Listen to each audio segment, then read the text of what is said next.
पाकिस्तान एक आतंकी देश क्यों बन रहा है? Thank you for telling us that Kirana Hill houses some nuclear installation. We did not know about it. Social media warriors दोनों तरफ से डीएम्स में आके ये साबित करना शुरू हो चुके हैं कि जंग तो हम जीते थे, आप तो बिल्कुल प्लंडर हो गए और तबाह हो गए, आपको तो शर्म आनी चाहिए। ये बात करते हुए भी कि स्टेलमेट अचीव हो गया। उसकी वजह यह है कि मुझे मैसेजेस आ रहे हैं कि जब हमने कहा था कि ये एस्केलेशन नहीं है, हमने सिर्फ बॉर्डर के अंदर से घुसना है, कुछ जगहों पर अटैक करके वापस आ जाना है, तो आपने क्यों हमें रिस्पॉन्ड किया?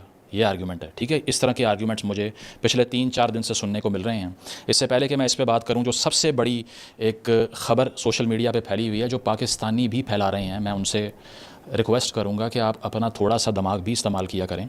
किराना हिल्स के ऊपर अटैक हो गया, जो कि सरगोदा के करीब मिलिट्री बेस के पास एक एरिया है, वहाँ न्यूक्लियर इंस्टॉलेशन मौजूद थी, वहाँ रेडियो एक्टिव मटीरियल लीक होना शुरू हो गया। इसीलिए शहबाज शरीफ साहब भागे भागे गए डोनाल्ड ट्रंप के पास कि ਤੁਹਾਡੀ मेहरबानी है, रोक लो।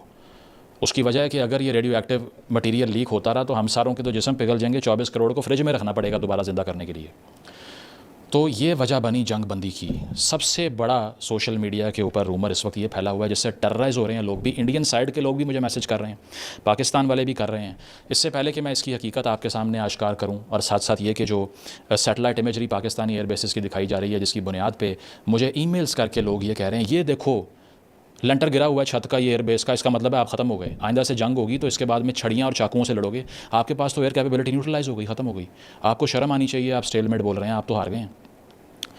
हालांकि मैंने पाकिस्तान की वो रिलीजियस रिटोरिक, जिसमें वो एक हिंदू मुस्लिम का एक आर्गूमेंट आ जाता है, रिलीजियोसिटी डॉगमेटिक चीज़ें आ जाती हैं, ठीक है, और स्क्रिप्चरल जस्टिफिकेशंस आना शुरू हो जाती हैं जंग की, मैंने उसमें कभी उसका हिस्सा नहीं बना।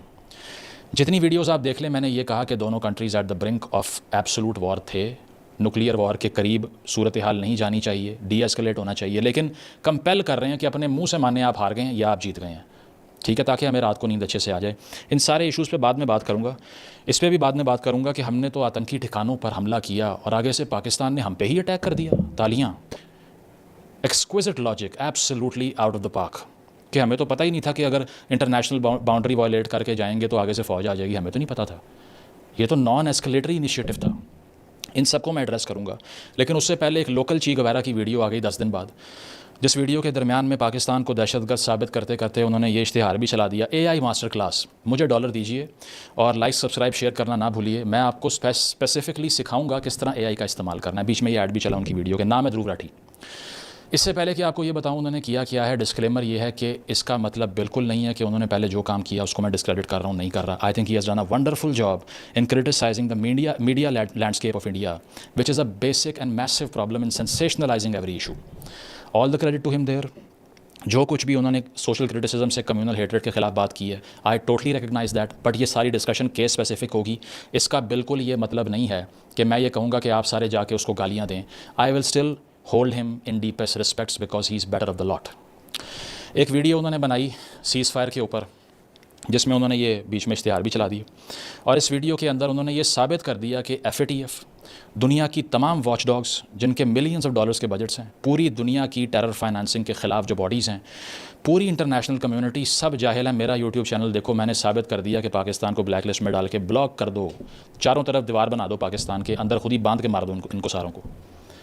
और दूसरा, उन्होंने वीडियो के एंड पे अपील ना 2 लोगों से की है। उसकी वजह यह है कि he is one of those people जो समझते हैं कि पाकिस्तान में 3 ही लोग हैं, फवाद खान, मायरा खान और दहशतगर्द, बस। उसके अलावा हम और आप तो सब जाहिल हैं। हम तो जनाब करके सर पे सफ़ेद जो है ना वो टोपी रख के, जिस पे ऊपर वो जो है वो सुराख बने होते हैं, वो वाला निशान, वो रख के एक दूसरे को आप जनाब करके पुकारते हैं। हमें तो और कुछ आता ही नहीं है भाई, लोटा लेके खेतों में जाते हैं। हमने थोड़ा तालीम हासिल की है कोई, हमें तो जहाज़ भी नहीं उड़ाने आते, हमें कुछ भी नहीं पता। तो ये वो एक ब्रिटिश वे, एक कॉलोनियल वे है ऑफ लुकिंग एट पाकिस्तानीज़, ठीक है, उसको कंडोन किया। एंड पे अपील किसे की है? माहिरा खान और फवाद खान सवाल करें पाकिस्तान की सरकार से कि क्यों आप आतंकियों को ठिकाने फराहम करते हैं। अच्छा, आप आर्ग्यूमेंट्स पे आ जाएं। ये सिर्फ आप अगर समझते हैं ना कि मैं ट्रॉल कर रहा हूँ, तो ऐसा कभी भी नहीं होगा, because I will never go down to the petty level of trollers. I will always substantiate my case rationally. सही।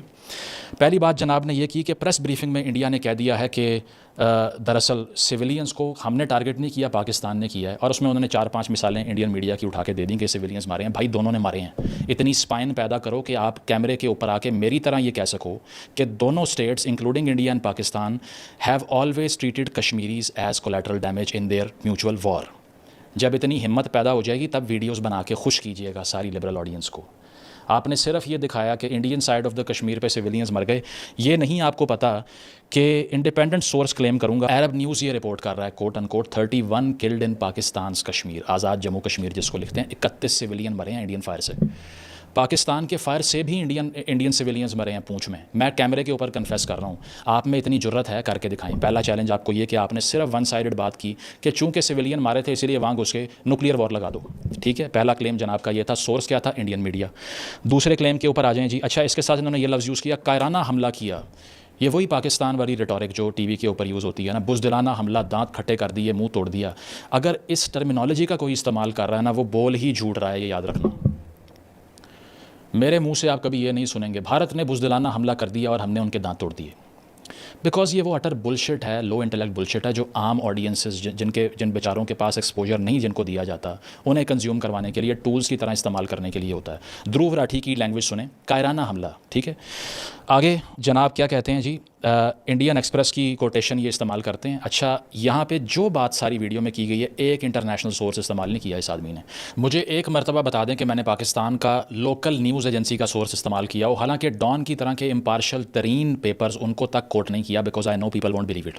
लोग यकीन नहीं करेंगे कि जो पार्टी टू दी ऑफेंस है उसी के मीडिया को सोर्स कर रहे हो। यार, कोई शर्म होती है?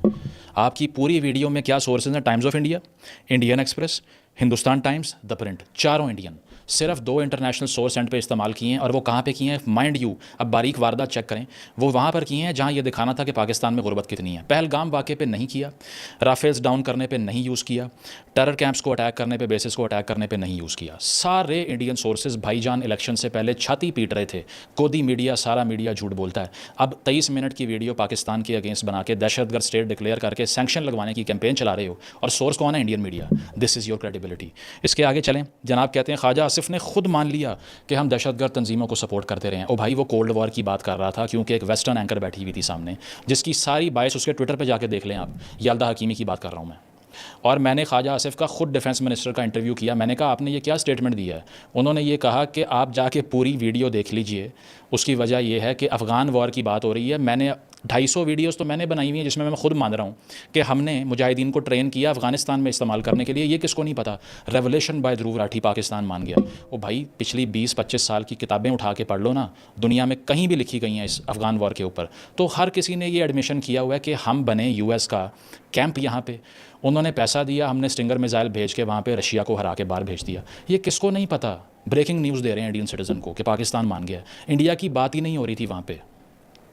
अदरवाइज़ अगर ऐसा हुआ भी होता तो डिफेंस मिनिस्टर इतना बेवकूफ़ आदमी है कि वो कैमरे पे आके कहेगा मैं 20-25 साल से इंडिया में दहशतगर्दी करवा रहा हूँ। क्या बात कर रहे हो यार? आउट ऑफ कॉन्टेक्स्ट जो है वो क्लिप निकाल के यूज़ करते हो। आगे चलें तो जनाब ने कहा कि पाकिस्तान टेरर फाइनेंसिंग की ग्रे लिस्ट में चला गया था, FATF की, अक्टूबर 2022 में उससे बाहर आ गया। अच्छा, अब ये नहीं बताएगा कि अक्टूबर 2022 में टेरर फाइनेंसिंग की ग्रे लिस्ट से पाकिस्तान बाहर आया क्यों था, इसका नाम नहीं लेगा। कोट अनकोट FATF की स्टेटमेंट आपको दे रहा हूँ। FATF ने कहा Pakistan made significant improvement in anti money laundering and counter terrorism funding framework. Pakistan ने दहशत गर्दों को जाने वाला फ़ंड, पैसे, टेरर फाइनेंसिंग और एंटी मनी लॉन्ड्रिंग इंफ्रास्ट्रक्चर को बेहतर किया है। इसी वजह से हम उसको अपनी ग्रे लिस्ट से निकाल रहे हैं। अच्छा, ग्रे लिस्ट भी सैंक्शन करना नहीं होता, दैट इज़ इंटीमेशन कि अभी भी ठीक ना हुए तो फिर ब्लैक में डाल देंगे, जहां ईरान पहले ही है और कोरिया पहले ही है और म्यांमार पहले ही है। लेकिन पाकिस्तान ग्रे से भी वापस आ गया इंफ्रास्ट्रक्चर डेवलप करके। और इसके बाद में ध्रुव राठी का सबसे बड़ा मजाक जो एब्सर्ड है, जिसको देख के मेरी भी हंसी निकल गई, वो क्या था? पाकिस्तान ने FATF को बेवकूफ़ बना दिया। यानी कि 2022 में FATF की ग्रे लिस्ट से हम किस तरह निकले? FATF को पागल बना के, इंफ्रास्ट्रक्चर डेवलप करके नहीं, टेरर फाइनेंसिंग को कट करके नहीं,